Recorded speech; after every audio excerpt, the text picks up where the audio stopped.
Welcome back to the Behind the Print podcast, where we feature industry leaders and uncover the creative minds and their businesses within the world of professional printing.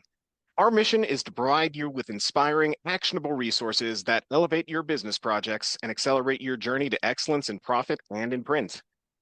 Today's episode is The Monster Kid Who Never Grew Up, and joining me here today is the owner and artist of Fredrick Cooper Fine Arts, Fredrick Cooper. How you doing today? I'm doing quite well, Connor. How are you? I'm doing great. If you're ready, let's just dive right into it. Sound good? Yeah, sounds great. So tell me a little bit about yourself and what you do. I've been a professional artist for 40 odd years. I started when I was 14 as an apprentice at a print shop, and I've been essentially doing more commercial art with Universal Studios and Disney, and then a huge amount of apparel related work like Nike and Guess jeans and things like that. But my real love was doing heart art and monster art. I've been doing that since I was 3 or 4 years old. So Oh, wow. yeah, I got to the point where I was feeling kind of burnt out on the commercial art, and I considered retiring. And my son, in his infinite wisdom, decided to say, "Why don't you, before you do so, will you please try to do more of the art that you love on a large scale basis?" And I'm glad I took him up on that suggestion, because it's been a lot of fun over the past, since 2018. Yeah, it's been quite the ride. So you mentioned you did some work with Universal and Disney. Care to go into some detail about that? It's mostly, apparel related. Occasionally there was tags to be done, apparel tags, but it wasn't anything actually for the movies themselves, or the whatever entities or properties of theirs. I did get to work a little on some of the monster things for Universal. As far as apparel goes, it was usually other things. It was Fast and the Furious and lots of things from the past 40 years or so. I stuck mostly with the apparel companies. I also did work for the U.S. Olympic team and NFL properties. And it was rare to have something that was a lot of fun. It was mostly going through a lot of committees and such and trying to figure out exactly what they wanted. But it paid the bills for many years. But yeah, I could not tell you how happy I am to be doing what I'm doing now. Glad to hear it. So you've been doing this for over 40 years. How did you get into the monster and creature art styles? It's something my brothers got me into when I was a wee lad. I mean, some of my earliest memories were watching the Universal monsters and the Hammer films, and Frankenstein, Dracula, Wolfman, all the traditional classic monsters. But, I remember distinctly my older brother putting a pencil in my hand and saying, "Draw what you see there." And I remember distinctly drawing Frankenstein monster for the very first time. I think I was 4. I could have been younger or slightly older, but it's been part of my life forever, actually, as far as long as I can remember. So you already touched on this when your son encouraged you to start drawing more monster art for your own business. Is that when you decided to take the big leap and start selling your artwork? Yeah. Yeah, that's when I opened Fredrick Cooper Arts, my website, and decided to go full tilt into it. It actually couldn't have worked out better as far as timing goes, because I have to say I use everything that I learned when I was a commercial artist in what I do now, which I'm starting to branch out and do movie posters and Blu-ray covers and various things. But the majority of what I sell on my website are limited edition prints and original art and some posters and just various things like that. I haven't really gone into, everybody keeps wanting me to do stickers, but that'll come soon. But yeah, it's been fantastic. I can't tell you how much it means to me to be able to embrace my first love, which is the classic monsters and the monster art. It sounds like you've been on quite the journey. Yeah, yeah. The last few years have been fantastic. I mean, there's been some frustration, but for the most part, it was pandemic related. I had a huge 2020 plan, and it didn't quite work out that way. I didn't. That was when my first book came out, and really wasn't able to actually publicize it properly. But hopefully with this new book, I will be able to make up for that fact. So, what can you tell me about your target audience? Classic monsters lovers. I mean, I get a lot of requests. I tell people I really don't do much as far as the recent horror movies based art, but I'm starting to dabble in that just a bit. I mean, I think the most recent thing I've actually done is Bram Stoker's Dracula from '93, which the majority artwork I do is based on characters and movies that are at least 50 years old. But yeah, it's just something I love. I mean, that's essentially what my son told me is try to draw exactly what you love the best, and that's the stuff I grew up on. It's been wonderful. So, as I was thumbing through your art books, obviously there's lots of Frankensteins and Draculas and Bride of Frankenstein, but I also came across a few pictures of Snake Plissken from Escape Yes. from New York. Do you branch out into any other movies, like aside from horror? Oh, yes, absolutely. Yeah, that was a commission piece. I get requests for commissions of non-horror related subjects, and I will usually accept them if it's something that I really like the film. I can't tell you how many I've turned down, but it Escape from New York was a particular favorite. I think I saw it twice in a row the night it came out. That's when you could stay in the theater and not get kicked out, after a showing. Every time I do something like that, it definitely brings back memories. It's almost like a Rolodex of memories when I'm drawing. And I usually play the soundtrack while I'm doing so and just immerse myself into it. I don't wear an eye patch though, which would that would complicate things a little bit too much. So, classic horror obviously has the most impact on your art. What else can you tell me about your creative process? I use the grid technique. It was developed by Da Vinci when I'm doing work from photos. It's easier to do it that way. The image transfers, and a lot of the stuff I do from my imagination requires a little bit more planning. And usually it takes several tries, at least 10 tries before I hit something that, concept wise, that actually works. But I'm lucky every once in a while in the fact that I can hit it the first time out of the gate. But it's a daily struggle, actually. It's also quite rewarding and fun to bat stuff around, and if it works, it works. If it doesn't, try again. I know from experience that's really the only way you can do it, but it's very rewarding when I actually do hit upon something and I said, this is it. That's it. We're doing it that way. And it's essentially, as far as the process go, very different. It depends on the medium I'm using. If I do a lot of, especially on the movie posters, I will do it digitally, and that is a bit different as far as the rendering and the amount of time. I mean, you can do things digitally a lot quicker than you can traditionally, but there's something about the traditional process that I love as well. I mean, that once again, that harkens back to when I first started pulling out the pencil and the pencil sharpener and going to town with it. But both are quite rewarding. The great thing is when digital painting came out, I hopped on it pretty early, so I've got a lot of experience there as well. So it's actually to get away from the drawing board occasionally and go to the computer works for me. I mean, it's almost like a vacation in a way. And then it's the opposite way too. It's like once you work on the computer a while, you jump back on the drawing board. So it's interesting. I mean, especially when I'm on a tight deadline and trying to entertain myself between. So I'll jump on one or the other just to vary things a bit. Do you stand out from other artists?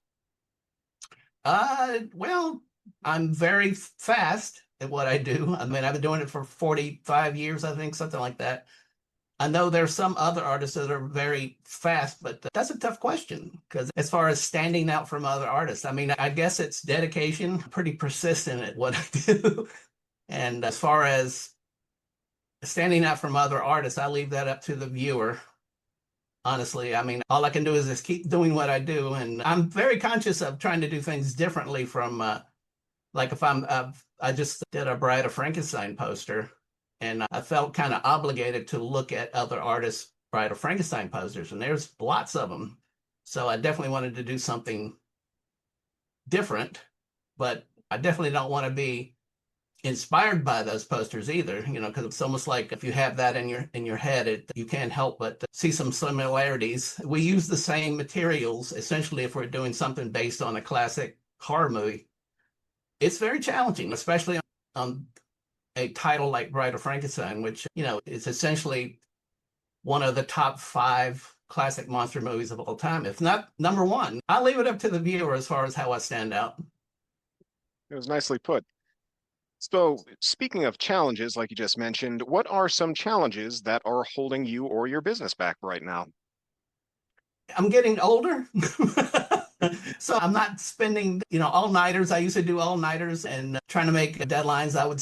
I would work for 36 hours straight, and I can't do that anymore. So arthritis is like kicking in and stuff. I'm constantly trying to stay on top of my fitness. Hopefully I'll last a few more years, but that's the big thing is getting older. I'm 64 years old, so it's not easy doing what I'm doing as far as manual dexterity. My hands are somewhat arthritic, but it's almost like my brain is working better than ever. My ability to envision concepts, but my body is not quite ready anymore.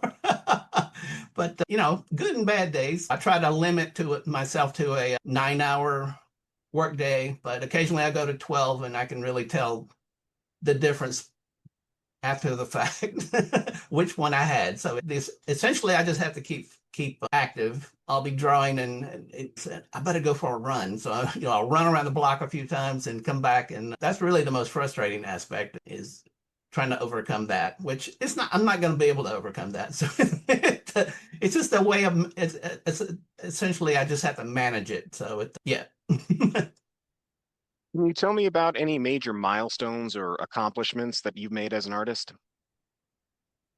um Honestly, the biggest milestone I'd say was working with my son on these 3 books, all of which were printed by Printing Center USA. And Appreciate that.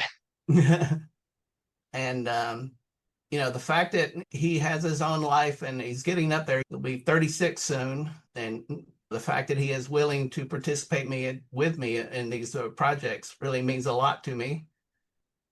And it's essentially a family business. Hopefully I instilled in him what I loved about monster movies early on, or movies period, really, because we were just discussing the other day some of the Akira Kurosawa films and how much we'd like to do something based on some of those. And it that's by far and away the most rewarding aspect of this entire thing.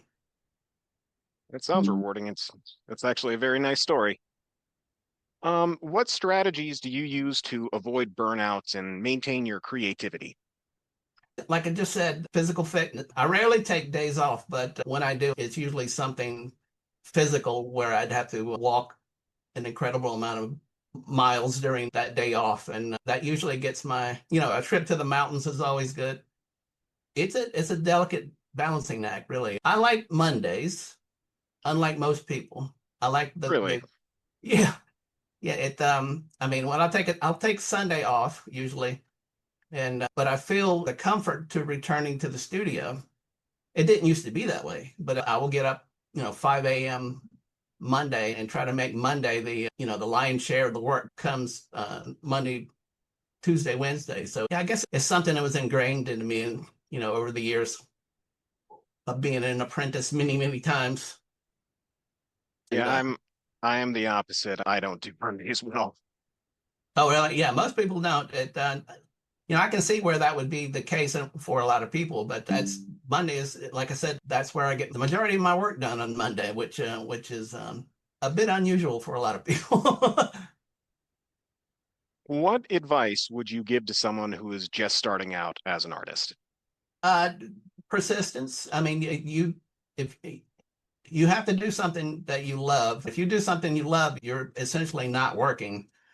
You're creating, and no matter what kind of setbacks you have, just stay persistent. It will come in time, and there'll be some occasions where projects will fall through, which is discouraging, but you just got to keep moving. That's it.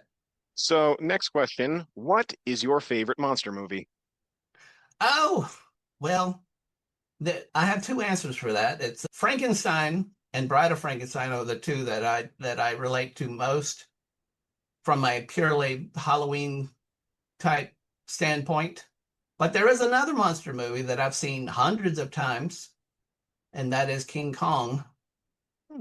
And if you look back at what they did in King Kong, I would say that it's like a testament to doing something that's never been done before, doing it well, and doing something, like I said, that's never been done before, but not knowing that you shouldn't. So it's like a lot of movies, they will try to hide certain things. They won't show it to you, they'll use darkness or whatever. But I mean, there's everything that you see there on the screen is just, it's in your face, and it's like we're showing everything. It's even today, it's nearly 100 years old, and I can't imagine what it was like in 1933 to see this film. So it's because it's so ahead of its time. I mean, those special effects, the stop motion effects Yes, I was about to say didn't stop motion. Yeah. didn't grow out of favor until the 90s. It's Jurassic Park and The Abyss. I think those were the first couple. That's a good 60 years there. Stop motion was the king as far as able to bring things to life that do not exist and look, even today, it looks great. Maybe it's just the fact that I've seen it and I love it so much. I consider it a favorite, and the two Frankenstein films, but there's so many. I mean, I love the Hammer films. I love the Wolfman, the Universal Wolfman. I love the original Mummy, but it over the years, I think I've flip-flopped the order as far as my favorites. My personal favorite is John Carpenter's The Thing. I Oh love that yes. movie. I love that movie. Yeah, I saw that on opening night to a totally empty audience. Yeah, I heard it bombed. Yes, it did. It was amazing. And I told everyone I knew how great it was. And it's like half of the people that saw it said, "What are you talking about? This is not good at all." It's like, it's like, once again, you're like King Kong. They're showing you things that has never been seen before. And as far as practical effects go, there's no That's better movie. top notch. Oh, Top absolutely. notch. Yeah, I it's a saw shame. I It's a saw the shame. sequel. It I don't know, just the fact that they use CGI instead of practical effects, it kind of killed it for me. Yeah, it was kind of frustrating because they did the practical effects and then they decided, They went back and did it yeah, CGI. Yeah. makes no sense. It's a shame that Rob Bottin, is it Rob? Yeah, Rob Bottin has retired from movies. I guess he couldn't handle the stress of everybody wanting to include the CGI into his effects. But unfortunately, that same thing happened to Rick Baker, the American Werewolf, who was his Rob Bottin was his protege. And once they started playing into the adding CGI to his work, which I think his last movie was The Wolfman, the 2010 remake, and yeah, that kind of like closed the door for him as far as loving. I'm sure that was very stressful for him as far as creating practical effects that no one's ever seen, and and he's done it better than anyone, and then having it replaced by CGI, which yeah, Sad. it is very sad. So, how has print helped elevate your business? I actually have one of your most recent works right here, and it turned out great. Turned It, out very well.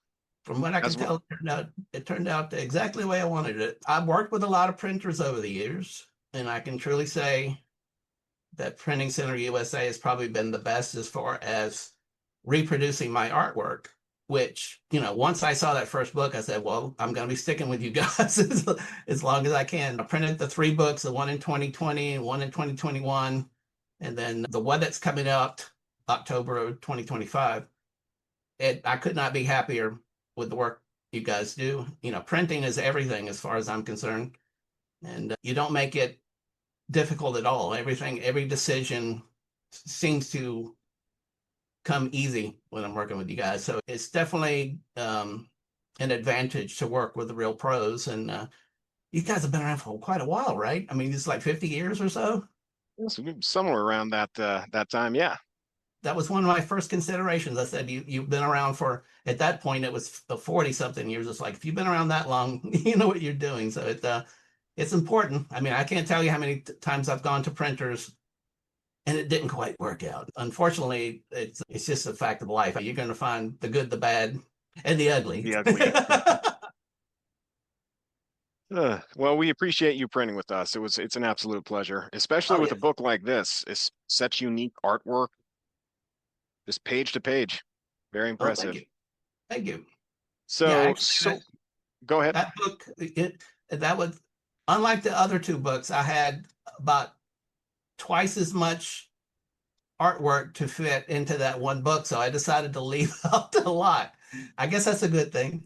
I wanted to remain the page count consistent on all three books. So maybe I'll do a supplement at some point soon. So, sort of a different question for you here. If you had a day completely free to spend however you'd like, how would you spend it?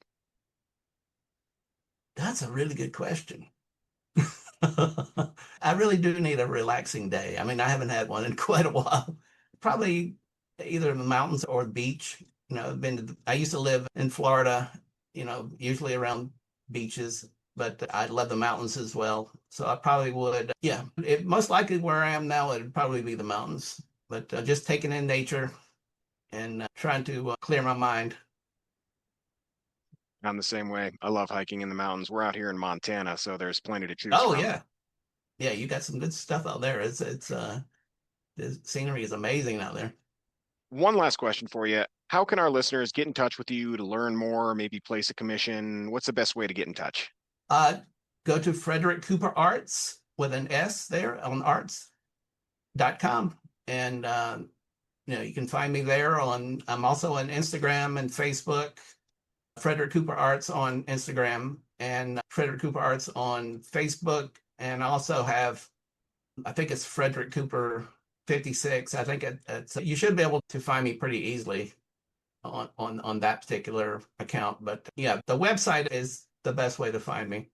FredrickCooperArts.com. Very good. Well, did you have any questions for me? Uh, what's your favorite color? Blue. Hey, we got something in common. All right. Well, I'd say that's a wrap on another episode of Behind the Print. Thank you to our listeners for joining us as we explored the artistry and innovation of the printing world. Remember, having a strong vision, building the right strategy, and using tools like print to amplify your message will make your brand stand out from the crowd. If you enjoyed today's episode, be sure to get your sample pack today from PrintingCenterUSA.com and share it with your fellow business enthusiasts. Until next time, keep those creative sparks flying, and remember, there's always more to discover behind the print.